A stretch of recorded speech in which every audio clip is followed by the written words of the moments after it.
नमस्कार मित्रांनो, श्री स्वामी समर्थ. जय जय स्वामी समर्थ. जय जय रघुवीर समर्थ. तुमच्या आयुष्यात कितीही संकटे असोत, कितीही अडचणी असोत, जर तुम्हाला खऱ्या अर्थाने गुरुकृपा मिळाली तर अशक्य वाटणाऱ्या गोष्टीही शक्य होऊ शकतात.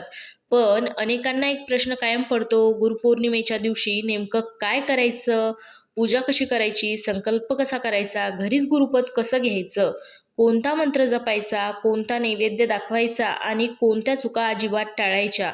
जर तुम्हालाही या सर्व प्रश्नांची उत्तरं हवी असतील तर हा व्हिडिओ शेवटपर्यंत नक्की पहा. कारण आज आपण गुरुपौर्णिमेची संपूर्ण माहिती अतिशय सोप्या भाषेत जाणून घेणार आहोत. मित्रांनो, गुरुपौर्णिमा हा फक्त एक सण नाही तर ज्ञान, श्रद्धा आणि कृतज्ञता आणि आत्मोन्नतीचा दिवस आहे. ज्या गुरूंनी आपल्याला योग्य मार्ग दाखवला, अज्ञानाचा अंधार दूर करून ज्ञानाचा प्रकाश दिला, त्या गुरूंच्या चरणी कृतज्ञता व्यक्त करण्याचा हा अत्यंत पवित्र दिवस आहे. गुरुपौर्णिमा का साजरी केली जाते?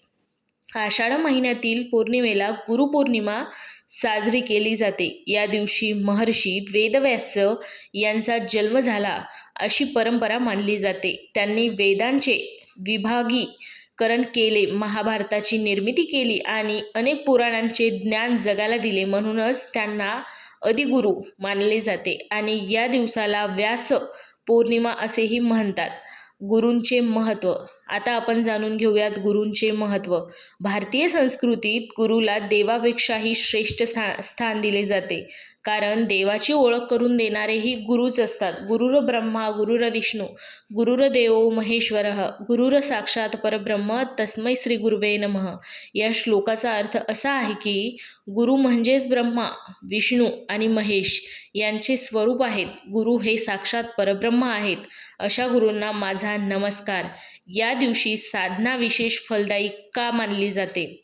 तर अनेक संत आणि आध्यात्मिक परंपरांमध्ये गुरुपौर्णिमेला साधना, नमस्कार, जप आणि गुरुसेवा यांना विशेष महत्त्व दिले जाते. या दिवशी मन अधिक शांत, श्रद्धा अधिक दृढ आणि साधनेची प्रेरणा अधिक जागृत होते. त्यामुळे हा दिवस आत्मचिंतन, कृतज्ञता आणि सद्गुरूंच्या स्मरणांसाठी अत्यंत योग्य मानला जातो.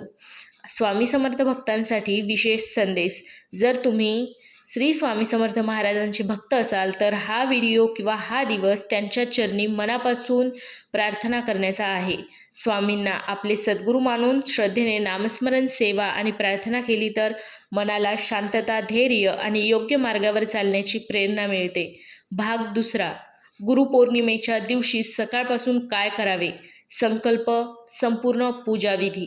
मित्रांनो, आता सर्वात महत्त्वाचा भाग जाणून घेऊया.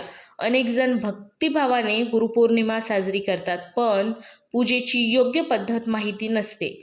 म्हणून आता सकाळपासून पूजा पूर्ण होईपर्यंत क्रम पाहूया. पहिला म्हणजे ब्रह्ममुहूर्ताला उठा. शक्य असल्यास सूर्योदयापूर्वी उठा.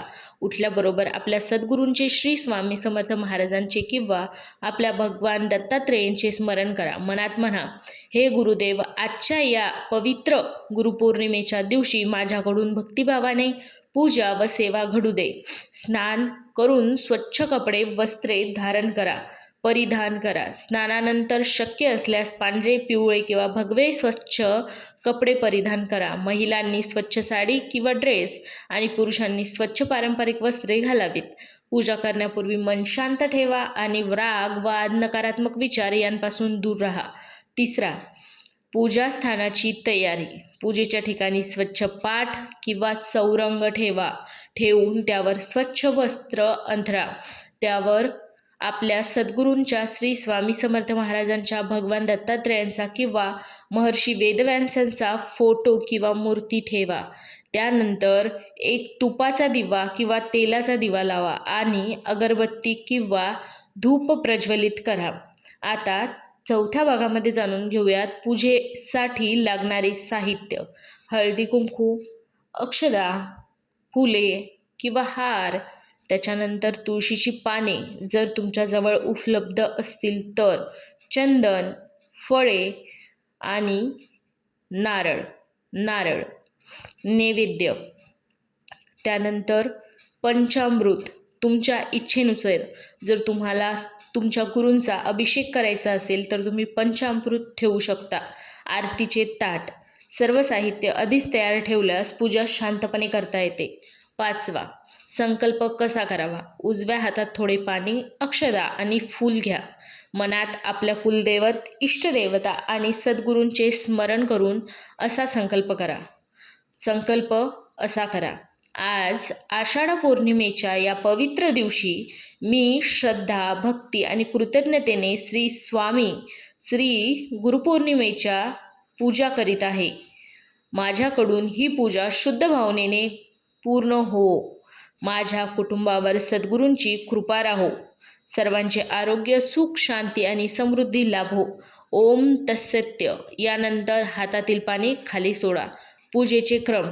पूजा नेहमी शांतपणे आणि घाई न करता करा. प्रथम श्री गणेशांचे स्मरण करा. त्यानंतर गुरूंना किंवा स्वामी समर्थ महाराजांना चंदन, हळद, कुंकू, अक्षदा अर्पण करा. फुले आणि हार वाहा. त्यानंतर फळे आणि नैवेद्य अर्पण करा. शक्य असल्यास गुरुर्ब्रह्मा या श्लोकाचा पाठ करा किंवा 3 वेळेस तरी म्हणा. यानंतर श्री स्वामी समर्थ किंवा ओम गुरुदेव दत्त या नामजप करा. पूजा पूर्ण झाल्यानंतर आरती करा. नंबर 7, पूजेदरम्यान लक्षात ठेवण्याच्या गोष्टी. पूजा घाईघाईने करू नका. मोबाईल किंवा इतर व्यस्तव्य टाळा. मन एकाग्र ठेवा. प्रत्येक अर्पण करताना हे गुरुदेव माझी भक्ती स्वीकारा अशी प्रार्थना करा. आता या व्हिडिओचा समारोप. मित्रांनो, इतक्या साध्या आणि भक्तिभावाने केलेली गुरुपूजा देखील अत्यंत फलदायी मानली जाते. पुढील भागात आपण जाणून घेणार आहोत घरी राहून गुरुपद कसे घ्यावे, गुरुसेवा कशी करावी, कोणता मंत्र जपावा किंवा किती वेळा जपावा आणि गुरुपौर्णिमेला कोणता नैवेद्य दाखवावा. हे सर्व अतिशय सविस्तर जाणून घेण्यासाठी पुढचा भाग नक्की बघा. श्री स्वामी समर्थ. हर हर महादेव. शिव शंभो शंकराय नमः. व्हिडिओला नक्की लाईक करा.